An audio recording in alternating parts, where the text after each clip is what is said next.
পর্ব 2টা শুরু করছি।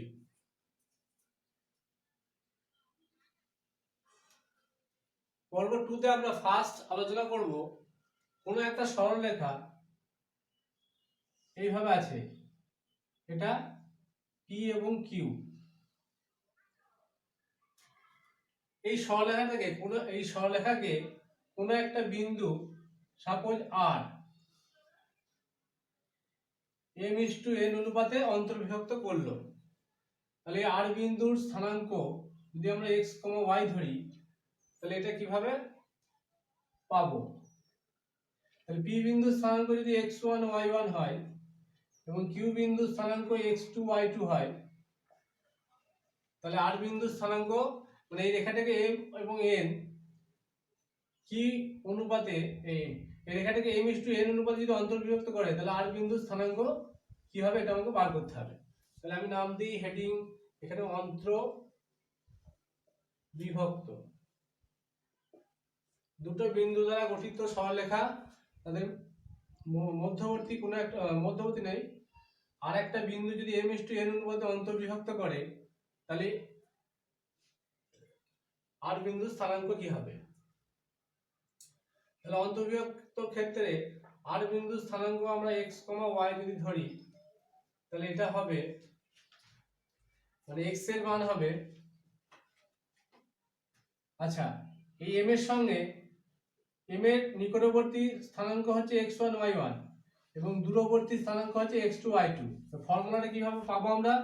এই m এর সঙ্গে গুণ হবে m এর দূরবর্তী মানে x2, ঠিক আছে, প্লাস n এর দূরবর্তী কে আছে এখানে x1, n x1 নিচে কি হবে m প্লাস n হবে। এটা হলো x কোঅর্ডিনেটটা। একই ভাবে y কোঅর্ডিনেটটা হবে y এর m এর দূরবর্তী কি আছে y, তাহলে my2 প্লাস কি হবে ny1 মানে n এর দূরবর্তী এই দিকটা, নিচেই m প্লাস n। তাহলে অন্তর্বিভক্ত করার ফলে আমরা যে দুটো কোঅর্ডিনেট পাচ্ছি x আর y, তার মানে হচ্ছে r বিন্দু স্থানাঙ্ক। তাহলে কি হয়ে যাচ্ছে m x2 plus ny n x1 by m plus n অনুপাতের যোগফল। এটা প্রমাণ করা যায়, প্রমাণে আমি যাচ্ছি না, এটা লেন্দি হয়ে যাবে। তারপরে m y2 plus n y1 by m plus n, ঠিক আছে। তাহলে কিভাবে মনে রাখবো সূত্রটা? যে এদিকটা m যদি n হয়, তাহলে m এর দূরবর্তী যে x কোঅর্ডিনেট তার সঙ্গে গুণ হবে, প্লাস হয় n এর দূরবর্তী যে কোঅর্ডিনেট x তার সঙ্গে গুণ হবে। ঠিক y এর ক্ষেত্রেও তাই, ঠিক আছে। এইভাবে আমরা সূত্রটা খুব সহজে মনে রাখতে পারবো। এখান থেকে কোশ্চেনটা এইভাবে আসতে পারে যে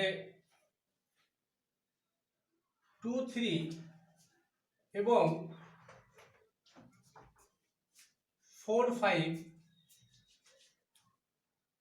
বিন্দু দুটিকে 3:2 বিন্দু দুটি 3:2 অনুপাতে অন্তর্বিভক্ত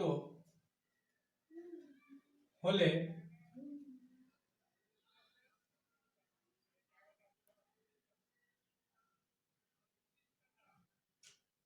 ওই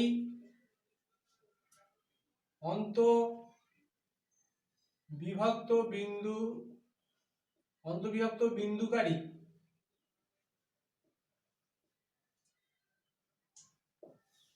বিন্দুর অর্থাৎ এই আর বিন্দুটার স্থানাঙ্ক কত? তাহলে আমরা যদি ধরে নিই যে ওই বিন্দুটা আর মানে এটা আর x, y, তাহলে এই সূত্র দিয়ে আমরা পেয়ে যাব। এটাকে আমরা ধরে নিলাম P বিন্দুটা 2, 3 আর Q বিন্দুটা 4, 5। এবার এখানে m/n কত দেওয়া আছে 3:2, তার মানে m এর ভ্যালু কত হচ্ছে 3 আর n এর ভ্যালু 2। ঠিক আছে, এখানে 3:2 বলেছে, তাহলে এই সূত্রতে বসিয়ে দেবো। তাহলে m মানে হচ্ছে 3x2, x2 হচ্ছে 4, 3 × 4 প্লাস nx1, n এর মান হচ্ছে 2, x1 এর মান 2, 2 × 2 বাই m প্লাস n মানে 3 প্লাস 2। একইভাবে my2 মানে 3y2, y2 মান হচ্ছে 5, 3 × 5 প্লাস ny1, n এর মান 2, y1 এর মান 3, নিচে m প্লাস n 3 প্লাস 2। এটা ক্যালকুলেশন করলে কি হবে, নিচে 12 প্লাস 4 16 বাই 5, 3 5 15 আর 6 21 বাই 5। তাহলে এটা आंसर, আর ভাগ যাচ্ছে না। তাহলে যে বিন্দুটা অন্তর্বিভক্ত করলো তার স্থানাঙ্ক আমরা পেয়ে গেলাম। অনেক সময় এই m/n অনুপাতটা বার করে দিতেও পারে। এখানে যেমন অনুপাতটা দেওয়া আছে, বিন্দু স্থানাঙ্ক চেয়েছে, আমাদের ঘুরিয়ে দিতেও পারে। এই কোশ্চেনটাকে আমি যদি ঘুরিয়ে নিই, যে বিন্দু দুটি যদি m/1 অনুপাতে অন্তর্বিভক্তকারী বিন্দু স্থানাঙ্ক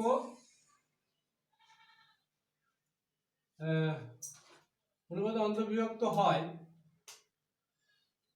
অনুপাতে 5, 3, 3 নিলাম না, 2 নিলাম, বিন্দু অন্তর্বিভক্ত করে, কোশ্চেন নম্বর 2,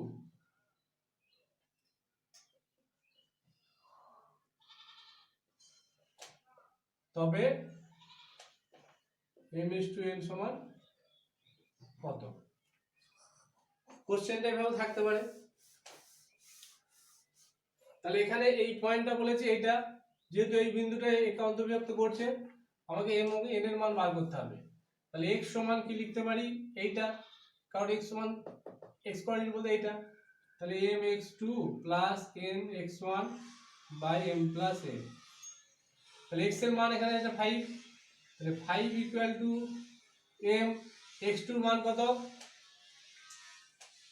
x2 এর মান এখানে দেওয়া আছে 4, তাহলে 4m, x1 এর মান 2, তাহলে 2n by m plus n। তাহলে ক্যালকুলেশন করলে কি হবে, 5m plus 5n = 4m plus 2n। তাহলে 5m minus 4m plus 5n minus 2n = 0। এটাকে সাজিয়ে দিলাম,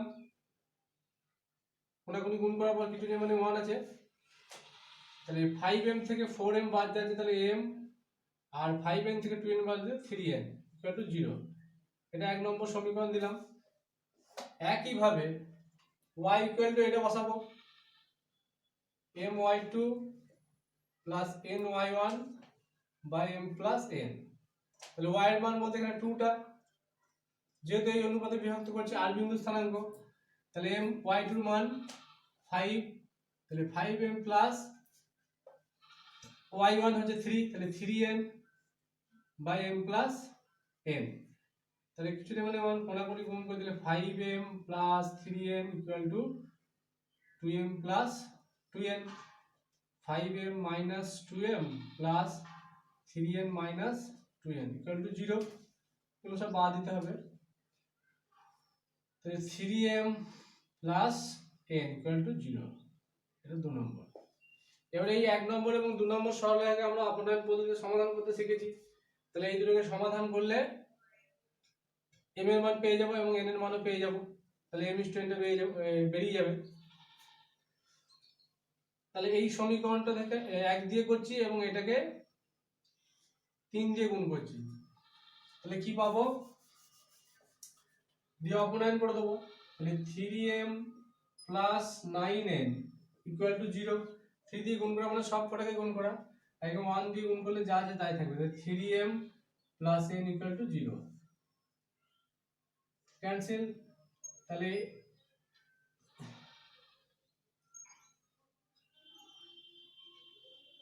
এখানে কি আসছে 8n ইকুয়াল টু 0, তাহলে n ইকুয়াল টু 0।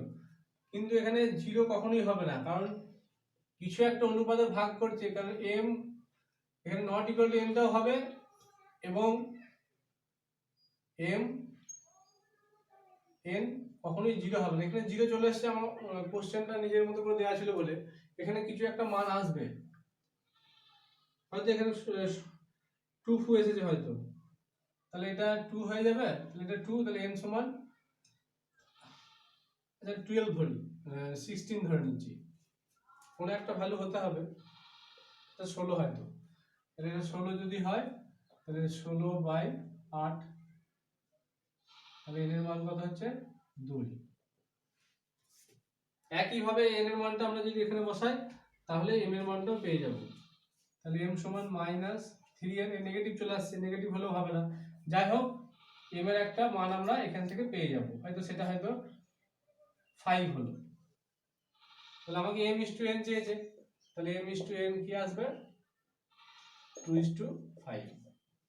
একটা জিনিস খেয়াল রাখতে হবে, m এর এবং n এর মান কখনো 0 আসবে না, সরি এটা 5:2 হবে,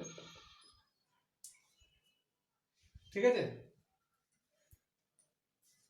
এবং m আর n ইকুয়াল হবে না, ইকুয়াল হলে আবার অন্য একটা ব্যাপার চলে আসবে। তাহলে এরপরে আমরা সমদ্বিখণ্ডিত কন্ডিশনে চলে যাব, অর্থাৎ মধ্যবিন্দুর স্থানাঙ্ক কিভাবে বার করব।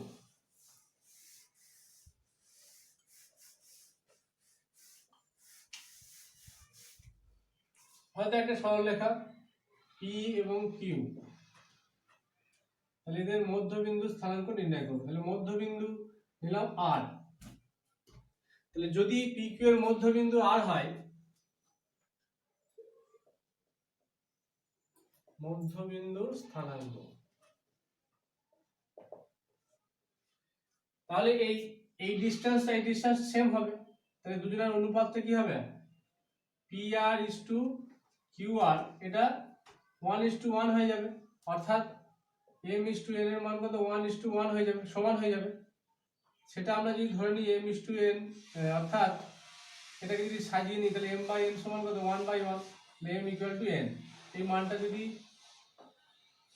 কে ধরে নিই তাহলে এই বিন্দুটার নাম দিলাম, যে বিন্দুটা মধ্যবিন্দু তার স্থানাঙ্ক নিলাম xy, তাহলে আর xy এর মানটা বার করতে হবে, অর্থাৎ মধ্যবিন্দু স্থানাঙ্ক এখানে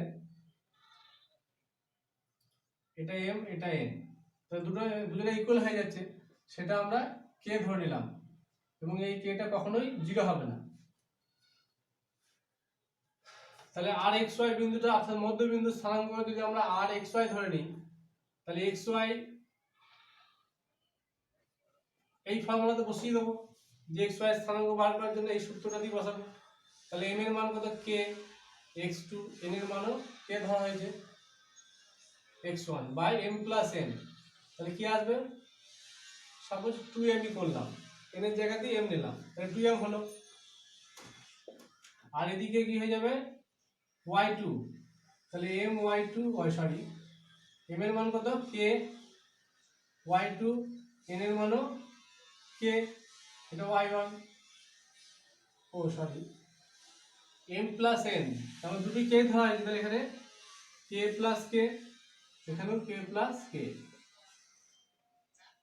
তাহলে উপরে k কমন যাচ্ছে, তাহলে x1 প্লাস x2 লিখতে পারি, আর নিচে 2k, আর এখানে k কমন গেলে y1 প্লাস y2, আর নিচে 2k, তাহলে k এগুলো কেটে যাচ্ছে, মানে ভাগ হয়ে যাচ্ছে, কারণ k তো 0 নয়, তাহলে ভাগ করতে পারি, তাহলে আলটিমেট কি হলো x1 plus x2 by 2, y1 plus y2 by 2। তাহলে এই দুটো বিন্দুর মধ্যবিন্দু নির্ণয়ের সূত্র হচ্ছে, মানে এখানে এই P বিন্দুটা ছিল x1 y1 আর এটা হচ্ছে x2 y2, তাহলে মধ্যবিন্দু স্থানাঙ্ক যদি এটা r হয় তাহলে কি হচ্ছে, শুধুমাত্র x1 এর সঙ্গে x2 যোগ হয়ে 2 দিয়ে ভাগ, y1 এর সঙ্গে y2 যোগ হয়ে 2 দিয়ে ভাগ। এবার আমরা একটা মধ্যবিন্দু কিভাবে বার করতে হয় এটা অঙ্ক নিয়ে দেখি, এই ফর্মুলা অ্যাপ্লাই করে বললো 5, 6 এবং 4 - 2 এটা 3 মাইনাস 2 নিলাম। বিন্দু মধ্যবিন্দুর স্থানাঙ্ক কত? Question number 2। এটা 3 হবে। তাহলে এই সূত্রে বসাবো। তাহলে মধ্যবিন্দু কি হয়ে যাবে? x1 প্লাস x2, এই সূত্র। তাহলে এটা x1, এটা এটা x1, এটা x2, এটা y1, এটা y2। তাহলে x1 এর মান কত আছে? 5, x2 এর মান 3, y2 y1 এর মান 6, y2 এর মান -2। তাহলে প্লাসে মাইনাসে মাইনাস হবে /2। এই সূত্রটাতে বসিয়ে দিলাম। তাহলে এটা x1 y1, এটাকে x2 y2 ভাবছি। তাহলে এবার এখানে বসিয়ে দিলাম। 5 আর 3 8/2 মানে 4, 6 মাইনাস 2 হচ্ছে 4, 4/2 মানে 2। তাহলে এটা आंसर। তাহলে এইটা এবং এটার মধ্যবিন্দু স্থানাঙ্ক হচ্ছে 4,2। খুবই সোজা।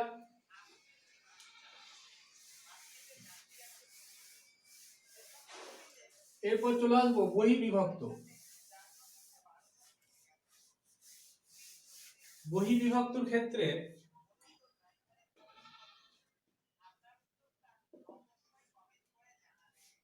ফিগারটা কেমন হবে? P একটা বিন্দু, এখানে Q একটা বিন্দু, বাইরে থেকে বিভক্ত করে দিলে আর বিন্দুটা এই সরলরেখার বাইরের দিকে হবে। তাহলে এই PQ সরলরেখাটা এই অংশটুকু, আর QR সরলরেখাটা এই অংশটুকু।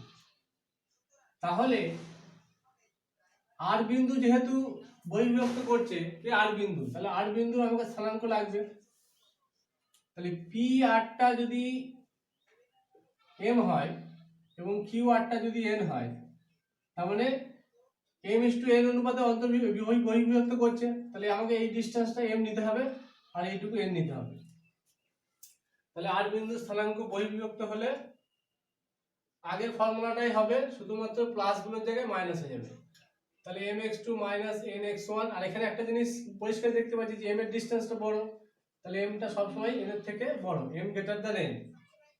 বাই বলেছিলাম প্লাস গুলোতে মাইনাস হবে, একইভাবে my2 n y1 by m n। ঠিক আছে? তাহলে বহিঃবিভক্তের ক্ষেত্রে এই যে বিন্দুটা বহিঃবিভক্ত করে সেটা বাইরের দিকে হবে। তাহলে এখান থেকে যদি কোনো অঙ্ক আসে এই সূত্রে বসাবো। একটা অঙ্ক নেই, 3, 4 এবং 2, -4 বিন্দু দুটি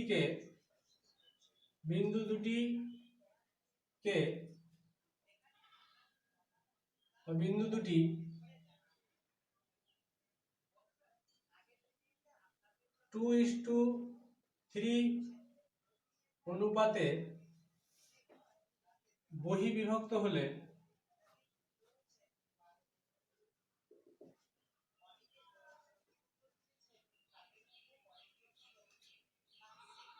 ওই বিন্দুর স্থানাঙ্ক কত? যে বিন্দুটা বহিঃবিভক্ত করছে কত? আচ্ছা, এখানে বড় নিতে হবে, এটা 4:2 নিলাম, কারণ m এর ভ্যালুটা বড় হতে হবে, এখানে কন্ডিশন আছে। তাহলে অ্যান্সার কি হবে? আর বিন্দুটা ধরে নিচ্ছি যে ওই বিন্দুটা যেটা অন্তর্ভুক্ত করছে। তো এখানে P বিন্দু হচ্ছে 3, 4, যেখানে আমাদের x1 y1 ছিল, আর Q বিন্দুটার স্থানাঙ্ক হচ্ছে x2 y2, যেটা কত দেওয়া আছে? 2 - 4। তাহলে আর বিন্দুটাকে বার করতে হবে। আর m:n বলেছে 4:2।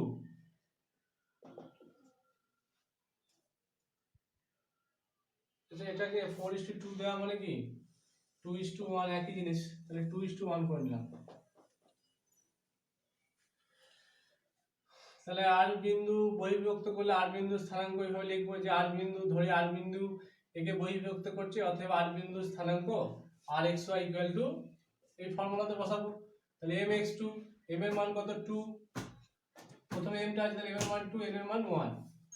তাহলে 2 × x1 মানে 3, 2 × x2 মানে 2, তাহলে 2 into 2 minus n x1, n এর মান 1, x1 এর মান 3 বাই m মাইনাস n, তাই 2 মাইনাস 1, আর এদিকে my2, m এর মান 2, y2 মান মাইনাস 4 মাইনাস 8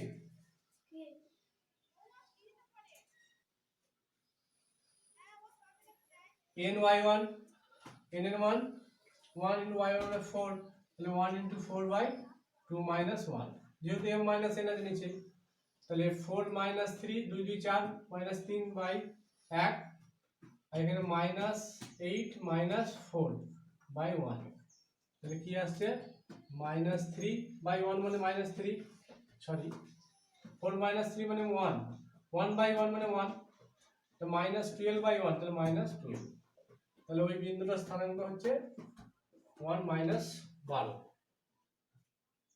তাহলে বই বিভক্ত দিয়ে যদি অঙ্ক আসে এইভাবে আসতে পারে, বা এই আগে একটা অঙ্ক করেছিলাম অনুপাতটা বার করে দিতে পারে, বা এখানে পি এবং কিউ যে কোনো একটা দিতে পারে, যে এইগুলো স্থানাঙ্ক নির্ণয় করে দিতে পারে, এই ফর্মুলা দিয়ে হয়ে যাবে।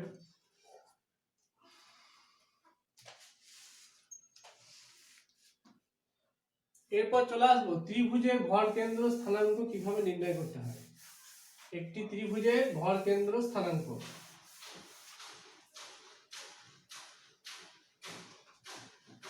ত্রিভুজের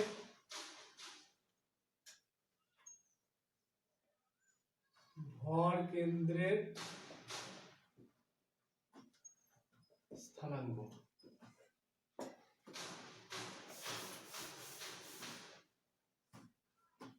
একটা ত্রিভুজ নিলাম,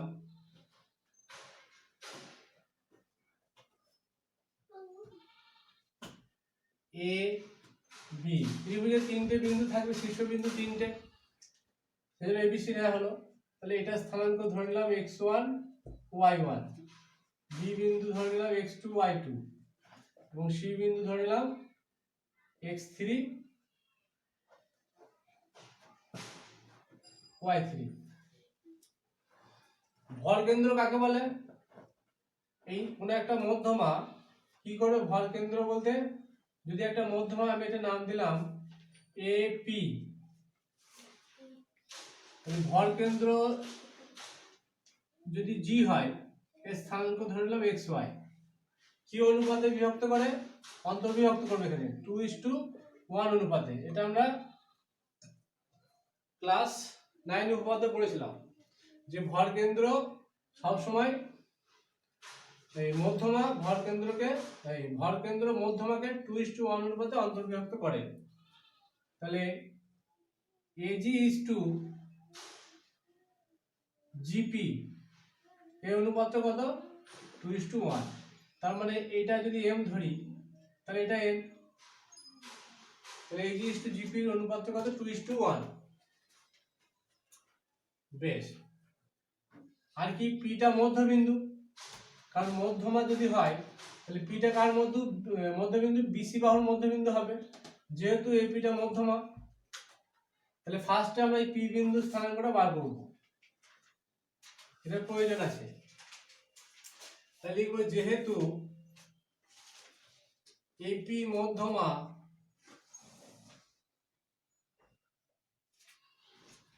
অতএব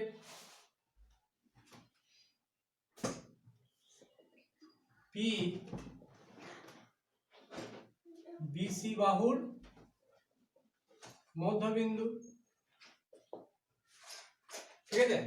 তাহলে অতএব পি বিন্দুর স্থানাঙ্ক মানে এই দুটো বিন্দুর মধ্যবিন্দু বার করার একই ব্যাপার। তাহলে মধ্যবিন্দুর সূত্র আমরা দেখেছিলাম। তাহলে এটা যদি x1 y1 যদি x2 y2 এইভাবে ভাবি, তাহলে p যদি মধ্যবিন্দু হয়, তাহলে মধ্যবিন্দুটার স্থানাঙ্ক কি হবে? অর্থাৎ p বিন্দুর স্থানাঙ্ক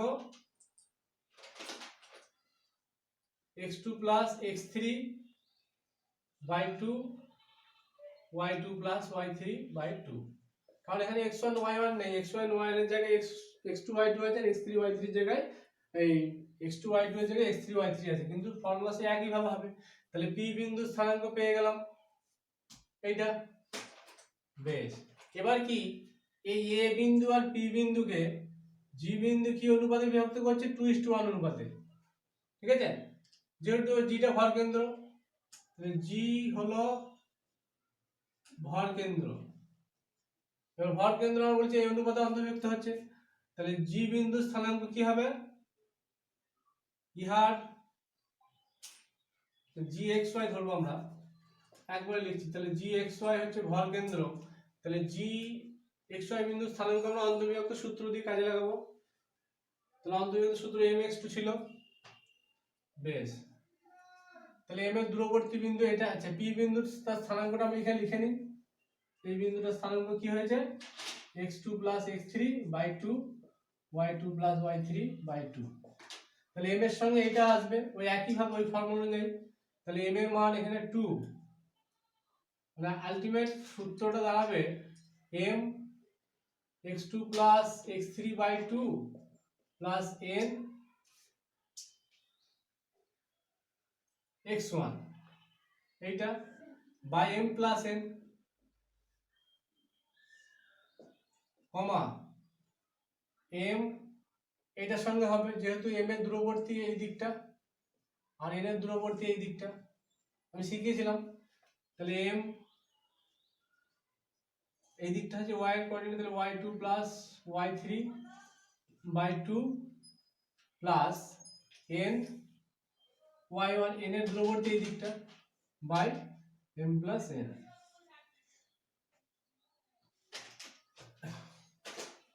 তাহলে m এর মান m এবং n এর মানটা বসিয়ে দিই, তাহলে m এর মান 2 n এর মান 1, যেহেতু 2:1 অনুপাতে অন্তর্বিভক্ত হয়, তাহলে 2 into x2 plus a plus n এর মান হচ্ছে 1, তাহলে 1টা লেখার দরকার নেই, লিখছি 1 into x1 by m plus n, তাহলে 2 প্লাস 1, আর এই দিকটা হয়ে যাবে 2 into y2 plus y3 by 2 plus 1 into y1 এটা বসে যাবে বাই m প্লাস n, মানে 2 প্লাস 1, এই 2 2 কেটে যাচ্ছে, তাহলে x1 আগে লিখছি plus x2 plus x3 by 2 plus 1 হচ্ছে 3, এখানে y1 plus y2 plus y3 by 3, তাহলে ভর কেন্দ্র জি এর স্থানাঙ্ক কি হচ্ছে এটা, তাহলে ভর কেন্দ্র বার করার একটা অঙ্ক আমি করব এই সূত্রটা কাজে লাগিয়ে,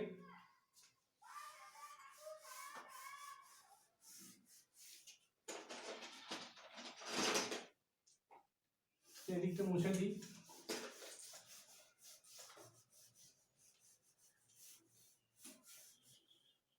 কোশ্চেন নাম্বার 5 বলে একটি ত্রিভুজের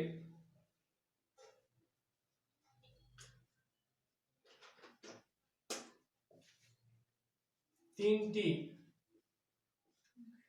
শীর্ষ বিন্দুর স্থানাঙ্ক 24 মাইনাস 35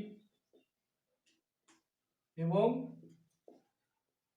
4 মাইনাস 2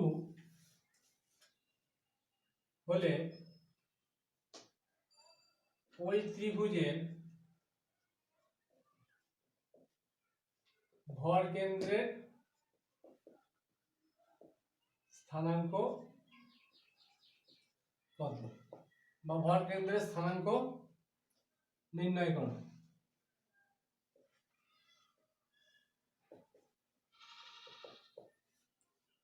তাহলে ত্রিভুজটা আমি এইভাবে নিলাম, তাহলে এখানে এই বিন্দুটা ধরে নিলাম 2 4, অ্যাকচুয়ালি x1 y1, বিটা এদিকে নিলাম মাইনাস 3 5, অ্যাকচুয়ালি x2 y2,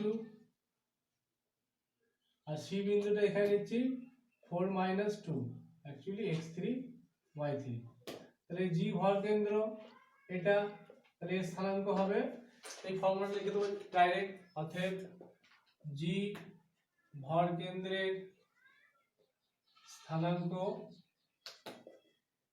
এই সূত্রটা x1 y1 x1 plus x2 plus x3, তাহলে x1 মানে কোনটা 2, x2 হচ্ছে মাইনাস 3, তাহলে x1 2 আচ্ছা এটা মাইনাসটা কেটে দিয়ে প্লাসই করে দিলাম, 2 প্লাস 3 মাইনাস তাহলে মাইনাস হতো প্লাস 4 বাই 3, তারপরে y1 y2 y3 তাহলে 4 প্লাস 5 মাইনাস 2 বাই 3, তাহলে 3 5 আর 9 9 বাই 3, তার মানে 9 মাইনাস 2 7 বাই 3, তাহলে এটা 3,7 বাই 3, এটা হচ্ছে ভরকেন্দ্র স্থানাঙ্ক। তাহলে ভরকেন্দ্র আমরা এই ফর্মুলাটা ব্যবহার করে মানটা বার করব।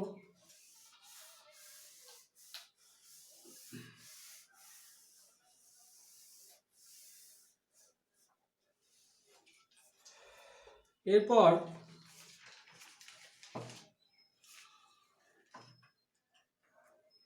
চলে আসবো একটি ত্রিভুজের ক্ষেত্রফল কিভাবে নির্ণয় করতে হয়।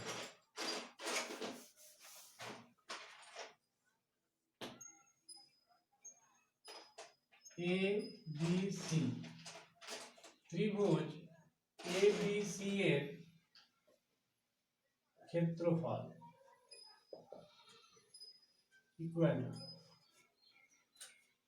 তাহলে এ বিন্দুর স্থানাঙ্ক x1 y1, বি বিন্দুর স্থানাঙ্ক x2 y2 এবং সি বিন্দুর স্থানাঙ্ক x3 y3, এগুলো যদি হয় তাহলে ক্ষেত্রফল নির্ণয়ের সূত্র হবে half bracket 2 x1 plus x2 এভাবে লিখে ব্র্যাকেট দেবো প্লাস x3, সেই দিকটা একটু মুছে দিই, এখানে এটা নেই, এইভাবে ক্ষেত্রফল সবসময় কি হবে বর্গ একক। এবার এর মাঝে কি লিখবো, ফার্স্টে কি x1 plus x2 plus x3 লিখে ব্র্যাকেট দিয়ে রাখবো,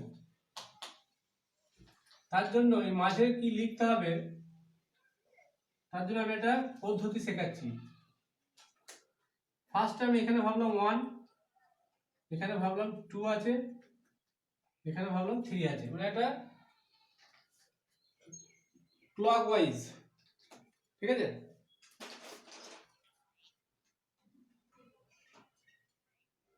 এইভাবে ঘুরছে বৃত্তাকার, ঘড়ির কাঁটার দিকে এইভাবে ঘুরছে। তাহলে x1 যদি এইটাকে ভাবি, এটাকে যদি x2 ভাবি এবং এই জায়গাটায় যদি x3 কে ভাবি,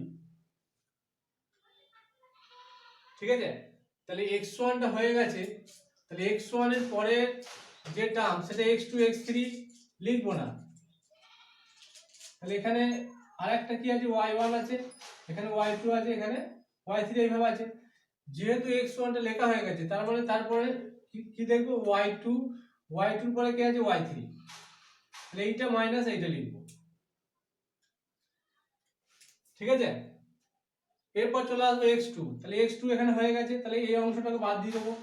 যখন x1 x1 টা ধরেছিলাম তাহলে y1 টাকে তখন কিন্তু আমরা লিখি নাই, ঠিক আছে। কোথায় চলে এসেছি x1 এর পরের জায়গাটায়, তাহলে y2 মাইনাস y3 হবে। এবার আমরা যখন x2 তে চলে আসবো এই অংশটা বাদ দেবো, তাহলে তারপরে কি আছে এখানে y3, তারপরে চলে আসছে y1, তাহলে y3 মাইনাস y1। যে x3 তে চলে আসবো তাহলে x3 এর পরে দেখতে হবে কি আছে y1, তাহলে y1 মাইনাস y2। এইভাবে আমরা ত্রিভুজের ক্ষেত্রফলের ফর্মুলাটা মনে রাখার চেষ্টা করব। বা এটাকে যদি আমরা নির্ণায়কের ফর্মে লিখি অর্থাৎ ডিটারমিনেন্টের ফর্মে, তাহলে এভাবে লেখা যায়।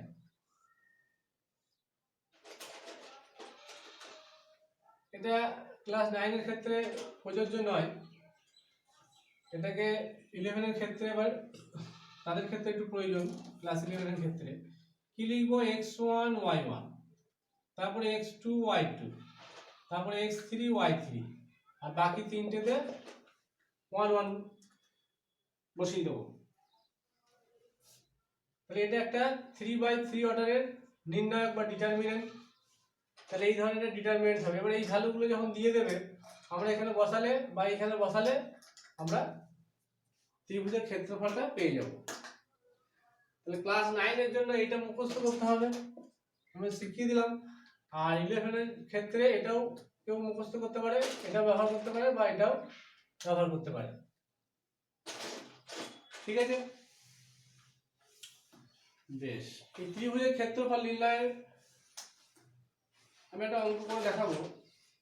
হয়তো আমাকে একটা অঙ্ক দিল যে একটা ত্রিভুজের শীর্ষবিন্দু তিনটে এ বি সি এর মান দিয়ে দিল, এটা 2 4, এটা 1 5, এটা 3 2। তাহলে এই ত্রিভুজের ক্ষেত্রফল কি হবে? তাহলে আমরা ক্লাস 9 এর জন্য এটা ব্যবহার করব না, তাহলে এটাতে চলে আসবো। তাহলে এখানে x1 y1 বলতে 2 4। আচ্ছা, আমি এগুলোকে যদি এইভাবে সাজিয়ে নিই তাহলে আমি এগুলো পেয়ে যাব যে x1 y1 টাকে আমরা ধরে নিলাম a, এটা হচ্ছে 2 4। তাহলে x1 সমান কত 2, y1 সমান 4। একই ভাবে এটাকে x2 y2 ধরলে x2 কত হচ্ছে 1 আর y2 হচ্ছে 5। একই ভাবে এটাকে x3 y3 ধরলে x3 এর মান 3, y3 এর মান 2।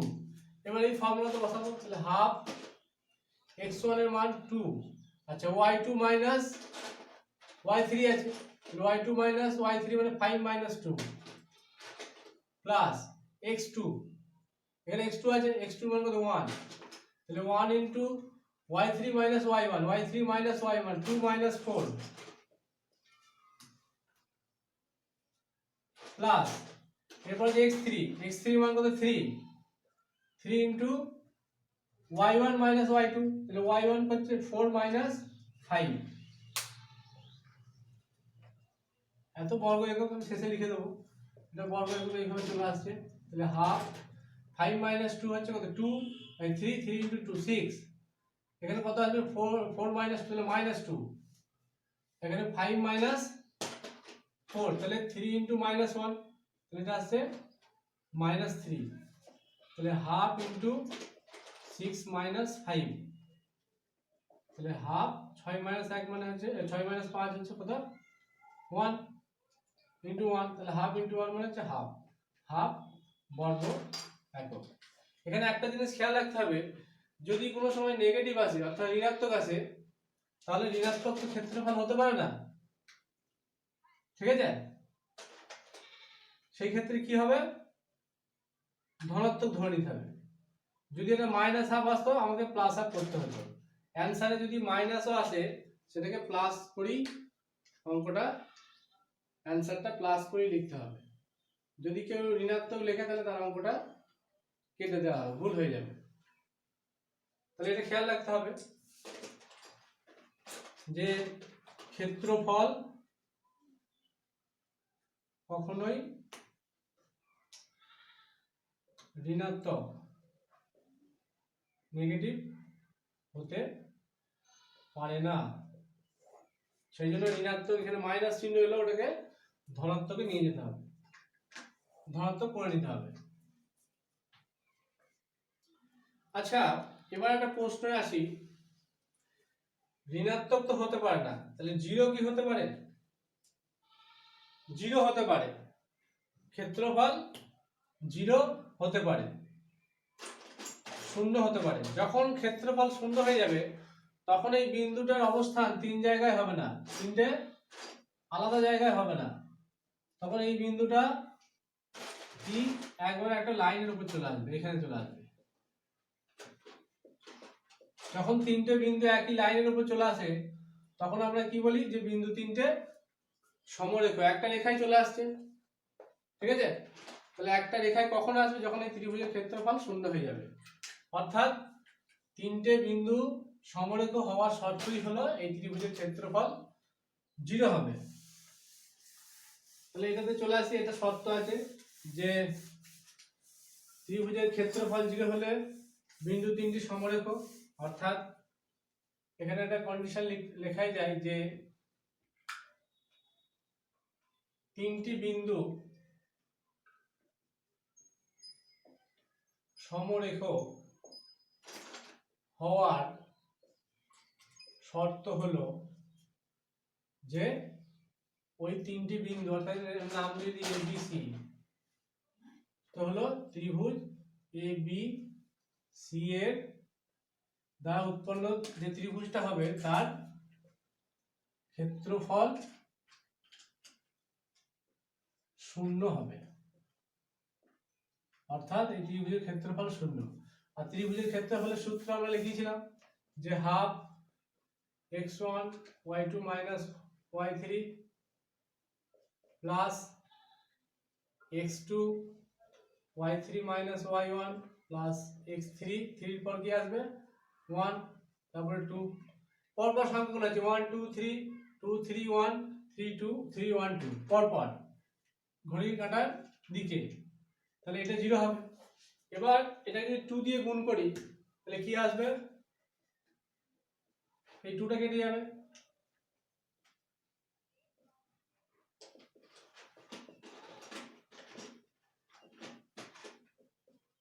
তাহলে এটাই হচ্ছে নির্ণয় শর্ত, যে তিনটে বিন্দু সমরেখ হওয়ার শর্ত ত্রিভুজের ক্ষেত্রফল শূন্য, অর্থাৎ এই জিনিসটার মান যদি 0 চলে আসে, অর্থাৎ এটাকে আমরা যদি ডিটারমিনেন্ট ফর্মে লিখি তাহলে x1 y1 1, x2 y2 1, x3 y3 1, অর্থাৎ নির্ণয়টাও 0 হবে। ঠিক আছে, তাহলে এটা 0 হলে বিন্দু তিনটি সমরেখ বলতে পারবো, বা ত্রিভুজের ক্ষেত্রফল শূন্য। আবার ত্রিভুজের এই তিনটে বিন্দু সমরেখ হওয়ার শর্ত হচ্ছে এটা 0, দুদিকটি সত্য। এখান থেকে একটা কোশ্চেন করব,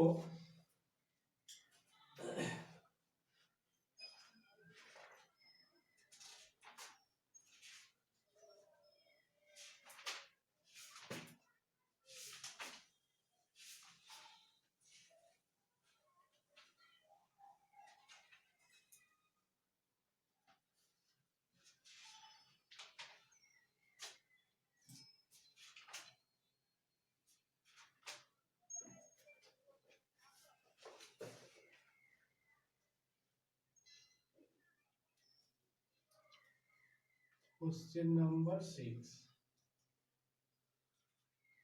যে a0 0b 1 1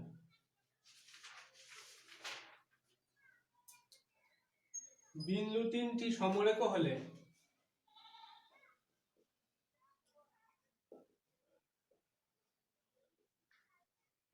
এটা খুবই একটি গুরুত্বপূর্ণ question.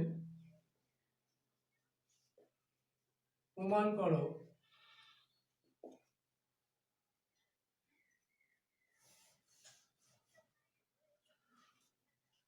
One by A plus one by B equal to 1, এইটা প্রমাণ করতে হবে। ঠিক আছে,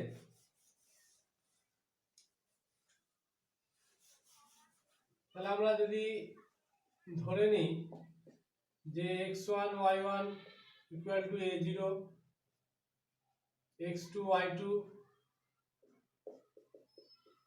0b এটা, আর x3 y3 ইকুয়াল টু 1 1, তাহলে এখানে বলছে সমরেখ, তাহলে